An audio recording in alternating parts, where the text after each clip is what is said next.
The broadcast no one expected. The signal came without warning. Every screen on every station in the galaxy flickered at the same moment. News feeds cut to black. Entertainment channels went silent. Even military communication arrays paused their encrypted streams as something forced its way through every frequency at once. Then the image appeared. A planet hung in the darkness of space, blue and green and wrapped in clouds.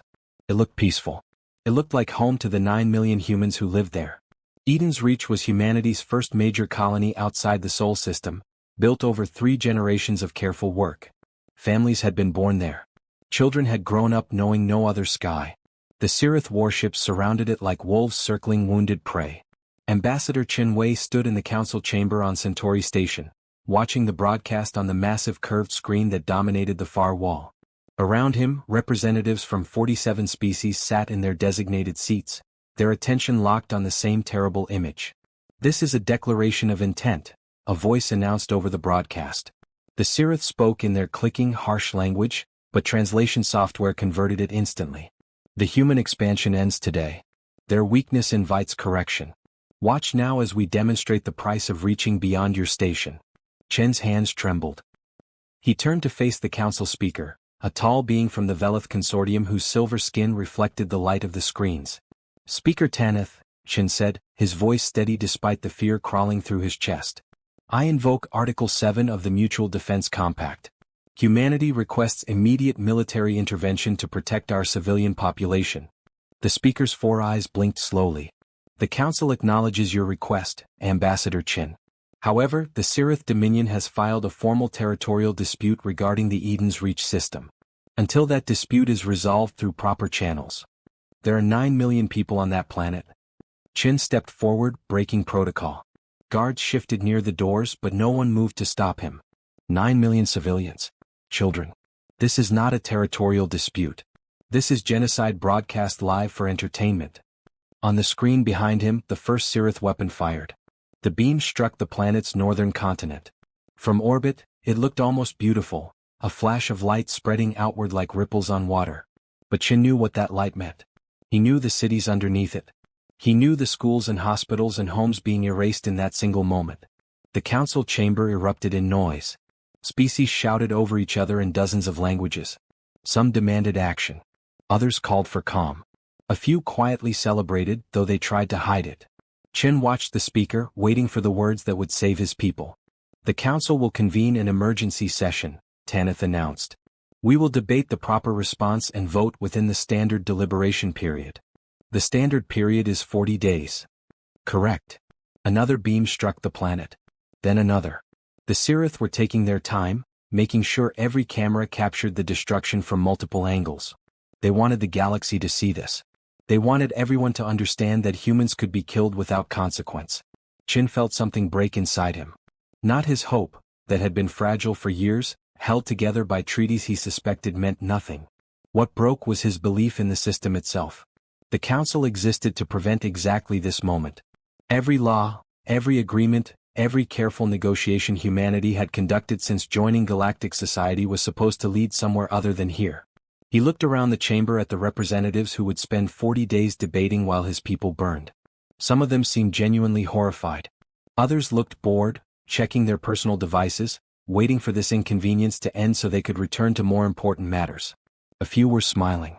"Ambassador Chin," the speaker said, "please return to your designated seat. Disrupting council proceedings is a violation of..." Chin turned and walked toward the exit. He didn't run. He didn't shout.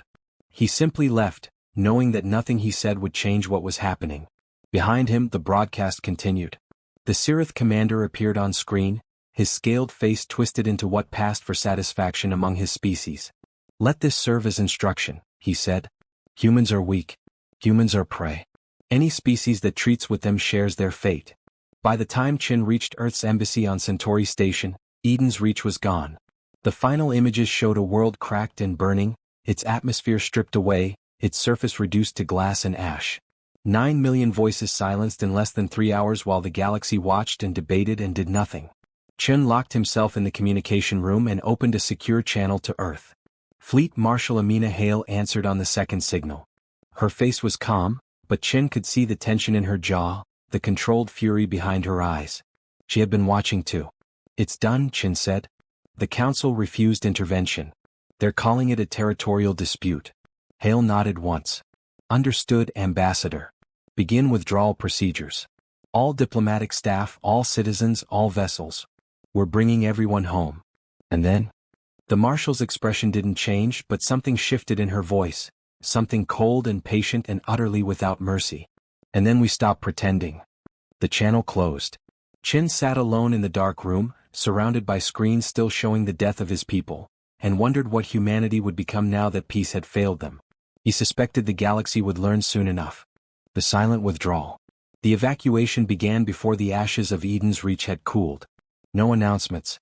No formal statements. No angry speeches broadcast across diplomatic channels. Humanity simply started leaving, and the galaxy barely noticed until it was too late to ask questions.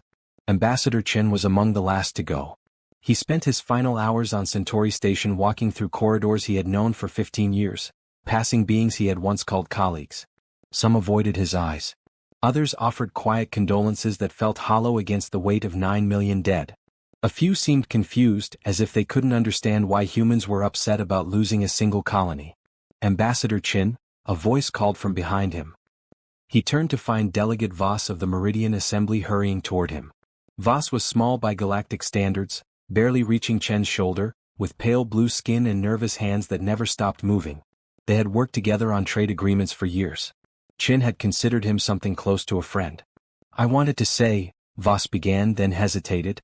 I wanted you to know that I voted for intervention. Several of us did. The council doesn't represent everyone's views. Chin studied the delegate's face. He saw genuine regret there, maybe even shame. But regret didn't rebuild cities. Shame didn't bring back the dead. Thank you, Voss, Chin said. I believe you. Will humanity return to the council? After things settle? Chin thought about the question. A month ago he would have said yes. Diplomacy was slow, but it worked eventually. Patience and persistence could solve any problem given enough time. He had believed that with his whole heart. Now he wasn't sure what he believed. I don't know, he answered honestly. I think we need time to figure out who we are now. He boarded the last transport leaving the station an hour later. Through the window, he watched Centauri Station shrink into the distance. A massive ring of metal and light that housed representatives from across the galaxy, all of them talking and negotiating and accomplishing nothing while worlds burned. He didn't look back. On Earth, Fleet Marshal Amina Hale stood in the command center buried 3 kilometers beneath the Swiss Alps. Screens covered every wall, showing data streams from hundreds of sources. Troop movements, ship positions, resource allocations. The quiet machinery of a civilization preparing for something it had never wanted but could no longer avoid. Final evacuation numbers, Colonel Torres reported, handing her a tablet. 98% of off-world citizens have returned to Sol.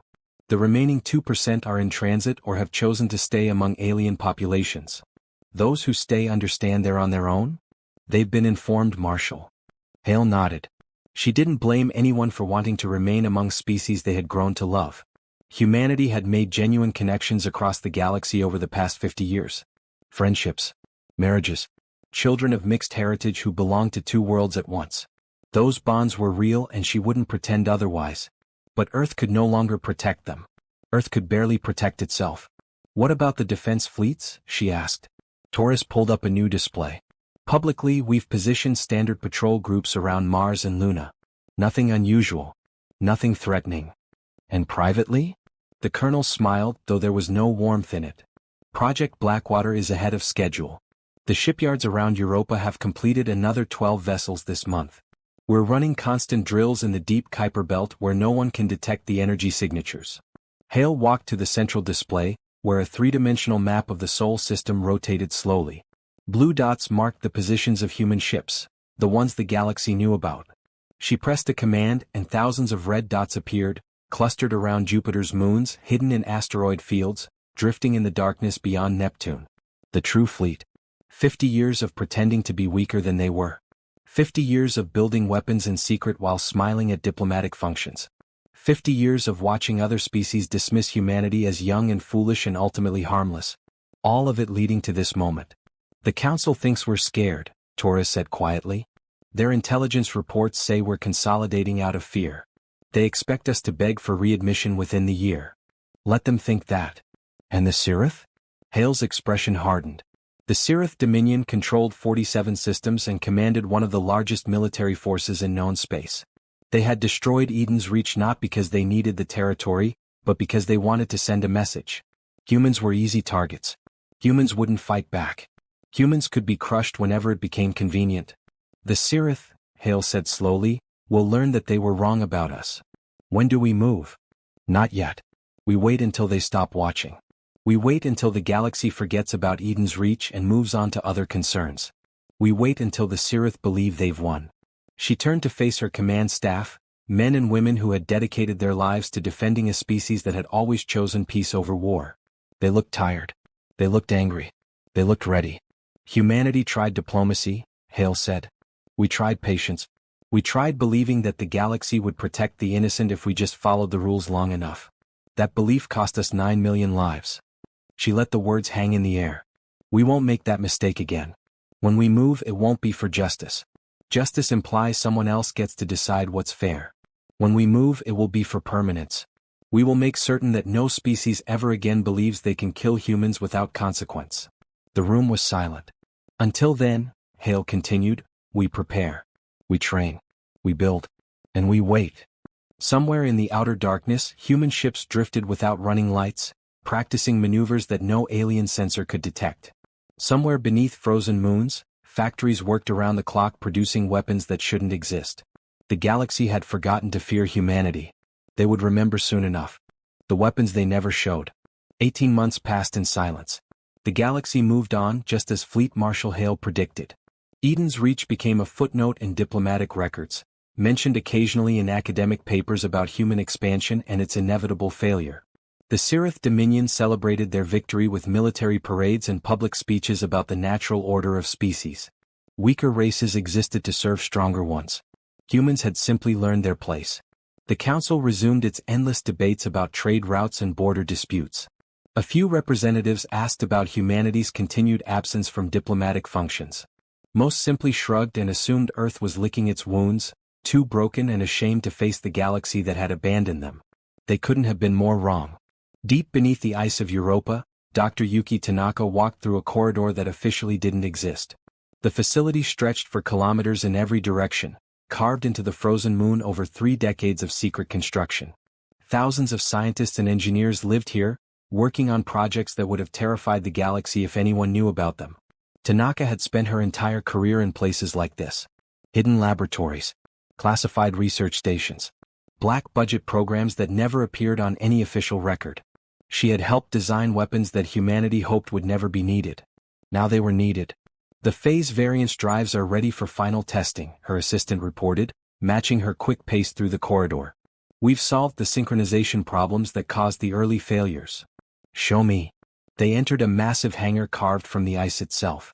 A ship hung suspended in the center, held by magnetic clamps that kept it perfectly still. It looked wrong somehow, too smooth, too dark, like a shadow given physical form. No running lights. No visible engines. No markings of any kind. The Whisper-class stealth destroyer, Tanaka said, more to herself than anyone else. 20 years of development. We always hoped we'd never have to use it. It works. Tanaka nodded slowly. It works. The phase variance drive allows the ship to move through space without creating jump trails. No energy signature. No radiation wake.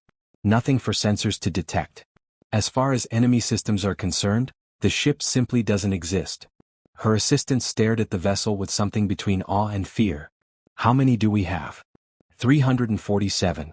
With another 200 in production. The number hung in the air. 300 stealth destroyers that could appear anywhere without warning, strike without detection, and vanish before anyone knew they had been there. It was the kind of fleet that changed the mathematics of warfare entirely. But the ships were only part of what Europa's facilities had created. Tanaka led her assistant to another section of the complex, passing through security checkpoints that required genetic verification, retinal scans, and codes that changed every hour. Finally, they reached a room where a single weapon sat on a pedestal, surrounded by measurement equipment and monitoring displays. It looked like a simple cylinder, perhaps half a meter long, with no visible controls or markings. We call it the nullifier, Tanaka explained. It generates a field that disrupts the fundamental forces holding matter together at the subatomic level. Shields become meaningless because the weapon doesn't interact with them. It passes through defensive barriers as if they don't exist, then tears apart whatever it touches from the inside out. That's impossible. We thought so too. For about 30 years we thought so. Tanaka picked up the cylinder carefully, turning it over in her hands. Turns out we were just approaching the problem wrong. Once we understood that shields work by redirecting energy, we realized we needed something that wasn't energy in the traditional sense. Something that operated on a level shields weren't designed to counter. Her assistant looked pale. Does the council know about this? The council doesn't know about any of this.